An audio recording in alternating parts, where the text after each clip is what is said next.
Good morning students. Today we are going to discuss about chemical properties of group 15. Okay, in previous video we are already discussed about various properties of hydrides like thermal stability, basic character, bond angle. Okay, but today we are discuss some more like tendency to form hydrogen bond, boiling point. Okay, तो tendency to form hydrogen bond clear. तो अगर हम group 15 के element का नाम लें तो हमारे एलिमेंट्स हैं nitrogen, phosphorus, arsenic, antimony and bismuth. ठीक है, लेकिन अगर इन सब में हम देख लें तो केवल नाइट्रोजन ही एक ऐसा एलिमेंट है या नाइट्रोजन का एक लौता ऐसा हाइलाइट्स है जो कि हाइड्रोजन बॉन्ड बनाता है। ठीक है, तो among all hydrides only nitrogen is capable to form intermolecular hydrogen bond with itself as well as water. Okay, intermolecular hydrogen bond okay. तो हमारे पास टोटल होते कितने हैं? NH3, PH3, ओके, इसके बाद AsH3, SbH3, BiH3, ओके। ये total 5 hydrides हैं यहाँ पर, लेकिन यहाँ पर केवल नाइट्रोजन ही ऐसा है जो क्या बना सकता है? Intermolecular hydrogen bond. बाकी ये चारों कैपेबल नहीं है। क्लियर। अब हम देखते हैं बॉन्ड स्ट्रक्चर कैसा बना सकता है ये हमारा क्या है? नाइट्रोजन, और ये किसके साथ है? अपने दोनों लोन पेयर के साथ। ये इसके साथ ऐड है एक हाइड्रोजन, ये दूसरा हाइड्रोजन, ये तीसरा हाइड्रोजन। ओके, ये हमारे पास सेकंड मॉलिक्यूल। ओके, ये एक हाइड्रोजन, ये एक हाइड्रोजन और एक ये हाइड्रोजन। क्लियर।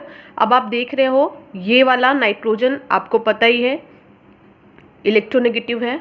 ठीक है, तो ये दूसरे वाले हाइड्रोजन पे क्या लगाएगा? फोर्स ऑफ अट्रैक्शन लगाएगा। तो यहाँ पे क्या बन जाएगा?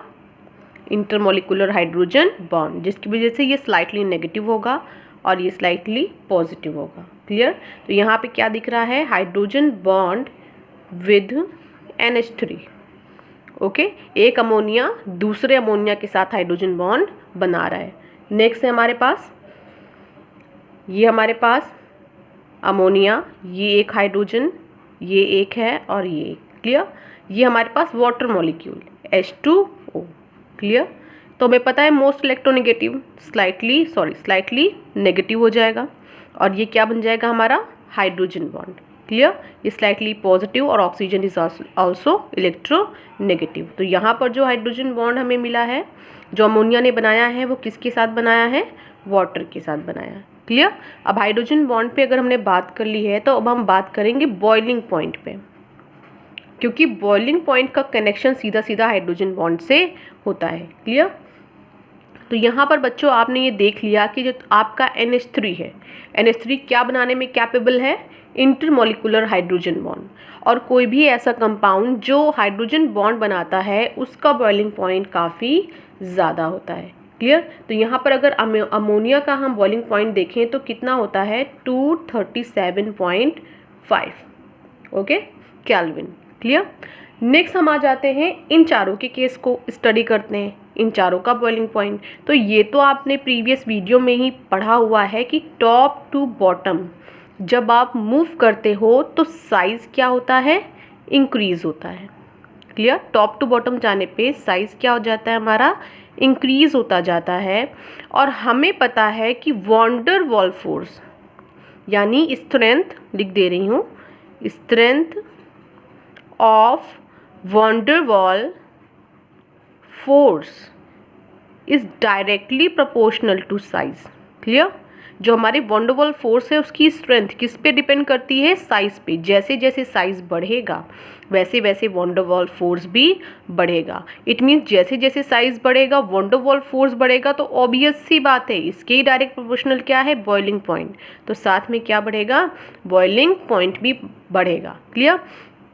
तो आप अमोनिया को तो छोड़ दीजिए, इसका तो केस अलग है, हाइड्रोजन बॉन्ड बना रहा है तो सबसे ज़्यादा इसका होने वाला है बॉइलिंग पॉइंट। इसके बाद इन चारों में अगर हम कंपेयर करें तो क्या देखने को मिलेगा? क्योंकि जैसे जैसे हम ग्रुप में नीचे की साइड आ रहे हैं तो स्ट्रेंथ क्या होती जा रही है, वैन डर वाल्स फोर्स की इंक्रीज होती जा रही है।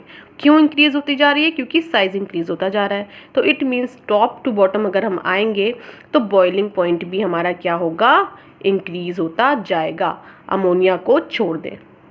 ठीक है, तो चलिए हम देखते हैं यहाँ पे PH3 का बॉइलिंग पॉइंट कितना होता है, 185.5। ASH3 होता है 210.6, SBH3 254.6 एंड BiH3 290। क्लियर। देखिए तो अगर आप इसको देखेंगे, इसको देखेंगे, इसको तो सबको देखने के बाद आपको एक चीज़ समझ में आएगी, जो आपको ये चीज़ समझ में आएगी कि जो आपका PH3 है, देखिए PH3 है, सबसे कम है इसका बॉइलिंग पॉइंट। ठीक है, अमोनिया का इससे ज़्यादा है। तो अमोनिया का इससे ज़्यादा क्यों है, क्योंकि अमोनिया कैपेबल है हाइड्रोजन बॉन्ड बनाने में, लेकिन PH3 कैपेबल नहीं है। और इन सारे हाइड्राइड्स में केवल अमोनिया ही है जो हाइड्रोजन बॉन्ड बनाने में कैपेबल है। क्लियर। बाकी ये ज़्यादा है, ये भी ज़्यादा है, ये सब ज़्यादा है। तो ये सब ज़्यादा क्यों है, क्योंकि size, top to bottom size increase होता है, और साइज ही हमारा डायरेक्ट किसके प्रोपोर्शनल होता है, strength of van der Waals force. यानी कि टॉप टू बॉटम जो वैन डर वाल्स फोर्स लग रहा है उसकी स्ट्रेंथ भी क्या होती जा रही है, बढ़ती जा रही है। स्ट्रेंथ बढ़ती जा रही है क्योंकि साइज बढ़ता जा रहा है।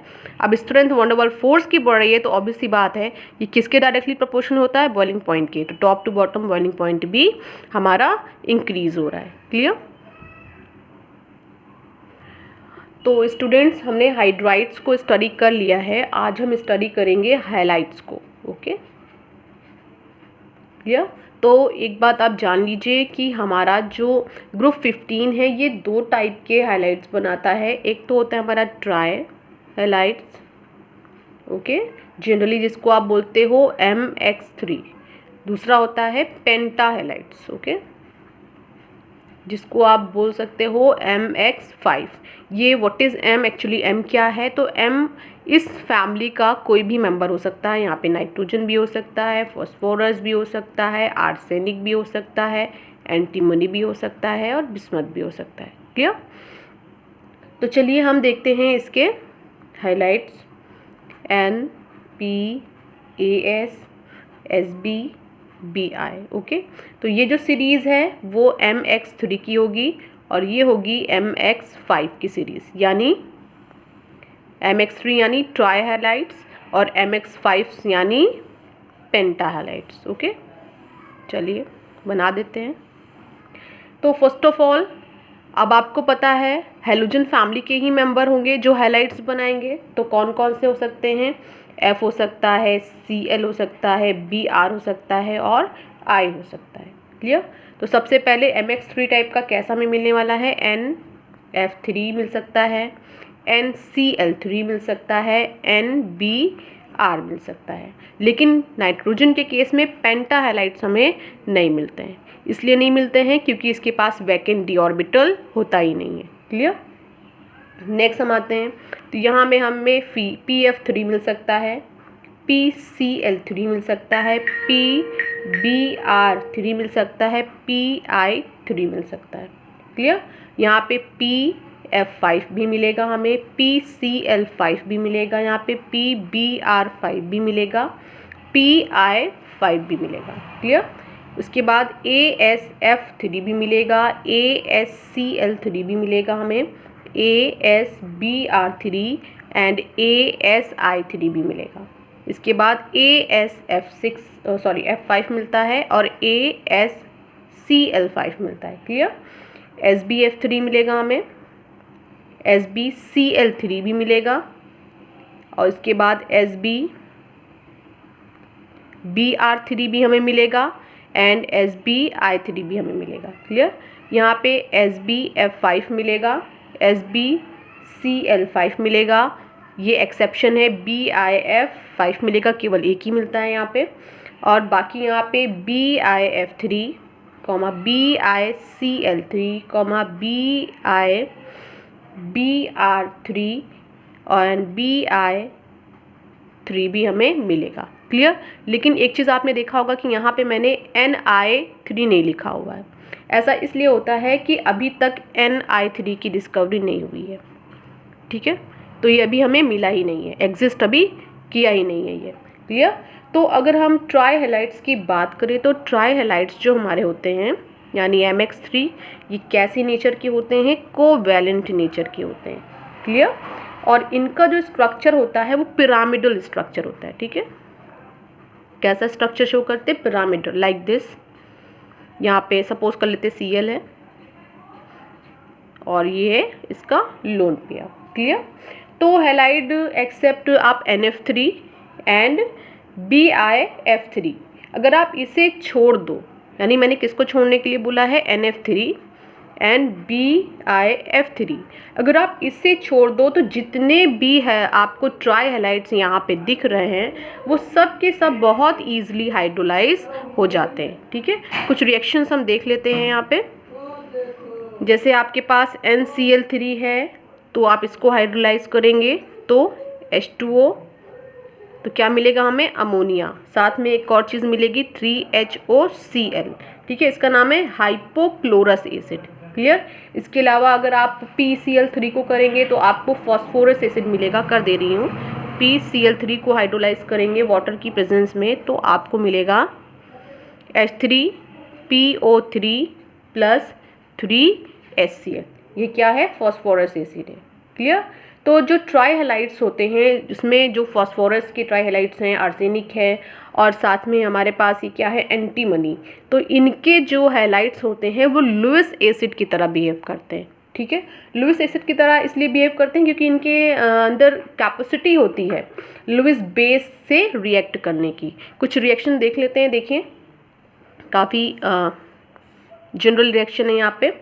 जैसे PF3 है आपका और ये क्या करेगा, F2 से रिएक्ट करने में कैपेबल है और क्या बनाएगा ये PF5। तो ये यहाँ पे कैसा बिहेव कर रहा है, लुईस एसिड की तरह, और ये क्या है, लुईस बेस, तो दोनों आपस में कंबाइन होने की कैपेसिटी रखते हैं। क्लियर। अब हम आते हैं, बात करते हैं पेंटा हैलाइड्स की।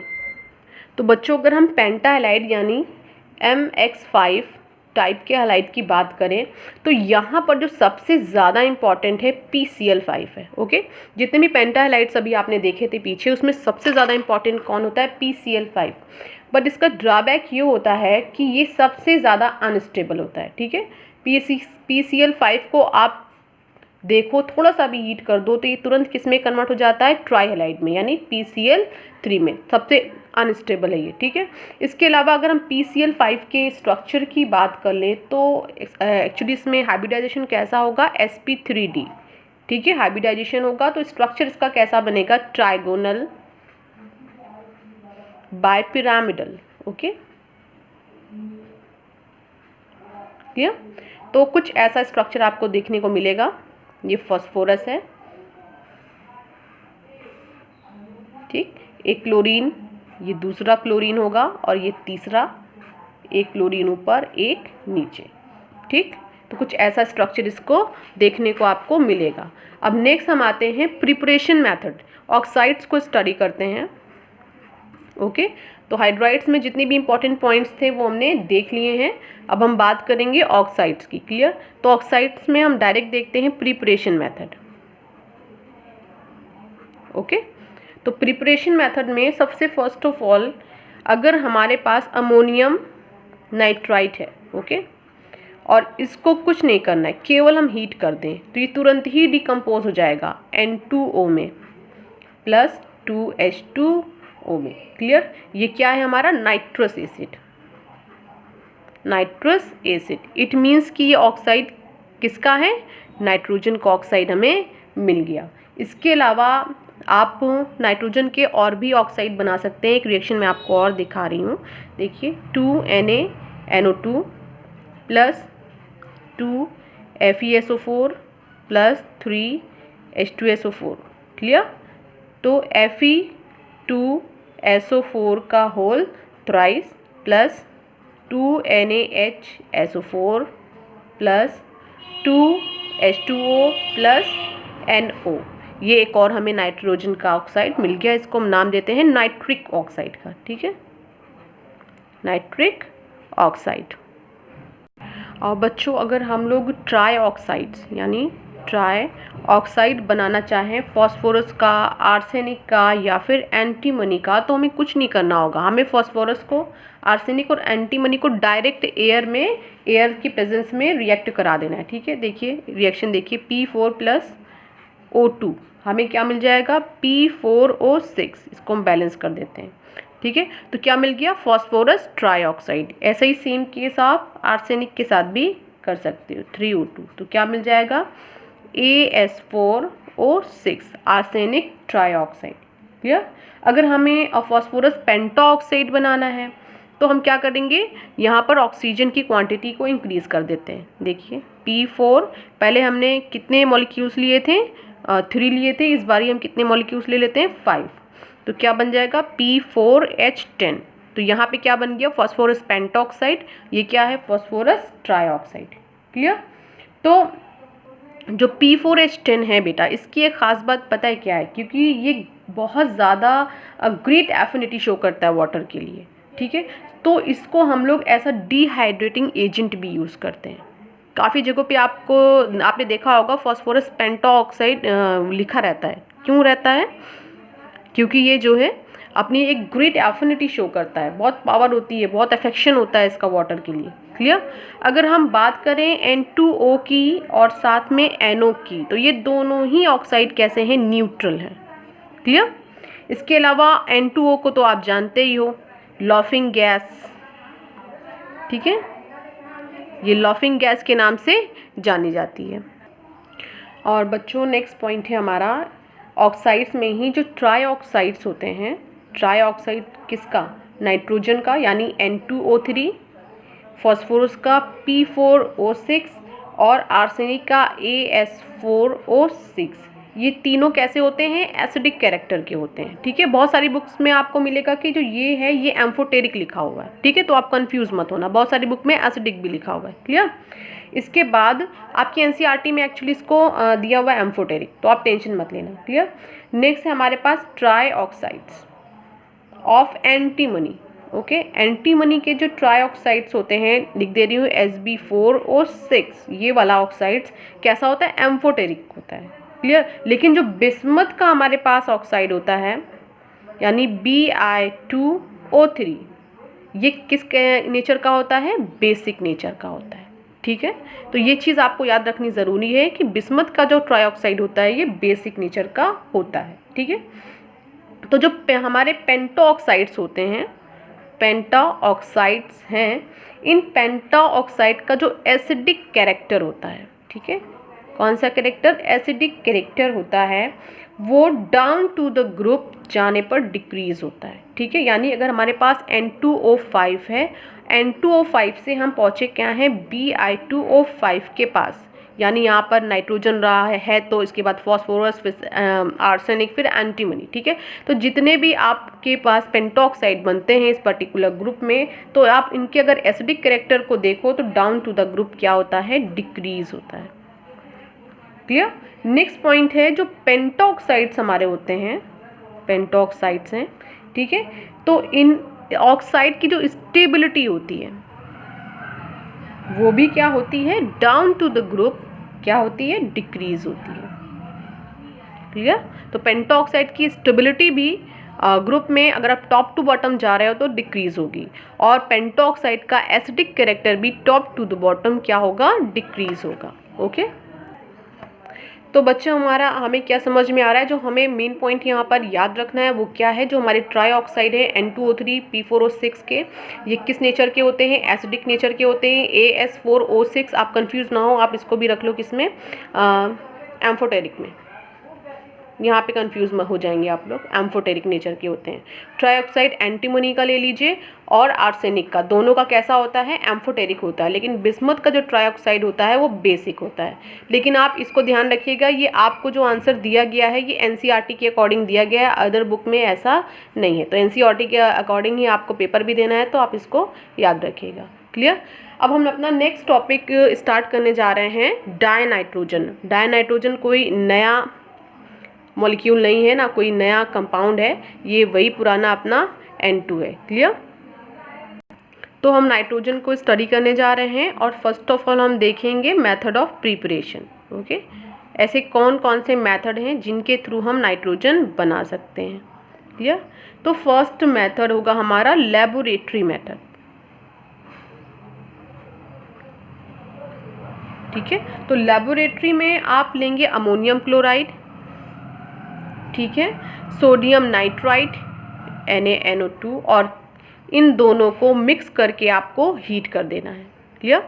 आपको क्या मिल जाएगा, नाइट्रोजन गैस, बाय प्रोडक्ट होगा आपका NaCl एंड H2O। क्लियर। तो लेबोरेटरी में इस मेथड के थ्रू हम लोग बना सकते हैं नाइट्रोजन को। ठीक है, लेकिन इसमें आप देखोगे कि आपको इम्प्योरिटी मिलेगी नाइट्रिक ऑक्साइड की, HNO3 की। ठीक है, तो जब ये इम्प्योरिटी हमें मिलेगी तो हम नाइट्रोजन गैस को पास कर देंगे। ठीक है, ऐसे कंटेनर में जिसमें क्या प्रेजेंट होगा आपका H2SO4, और उस H2SO4 में क्या प्रेजेंट होगा, पोटेशियम डाइक्रोमेट। तो जो ये दोनों चीज़ों का मिक्सचर होगा ये हमारी इम्प्योरिटी को क्या कर लेगा, एब्जॉर्ब कर